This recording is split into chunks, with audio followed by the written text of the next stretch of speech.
Ukraine যুদ্ধে পূর্বাঞ্চলে রুশ বাহিনীর অগ্রগতি ধীর হয়ে পড়লেও রাজধানী কিয়েভ সহ বিভিন্ন এলাকায় ব্যাপক ড্রোন ও ক্ষেপণাস্ত্র হামলা জোরদার করেছে মস্কো। বুধবার ও বৃহস্পতিবার মিলিয়ে ইউক্রেনে ১,৪০০-র বেশি ড্রোন এবং ৫৬টি ক্ষেপণাস্ত্র ছোড়ে রাশিয়া।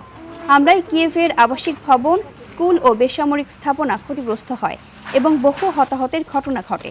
ইউক্রেন দাবি করেছে রুশ সেনাদের জ্বালানি ও অস্ত্র সরবরাহে সফলভাবে বাধা দিচ্ছে তারা।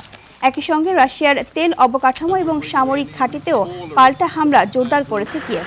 বিশ্লেষকরা বলছেন, দীর্ঘমেয়াদী যুদ্ধে এখন দুই পক্ষই কৌশলগত চাপ বাড়ানোর চেষ্টা করছে।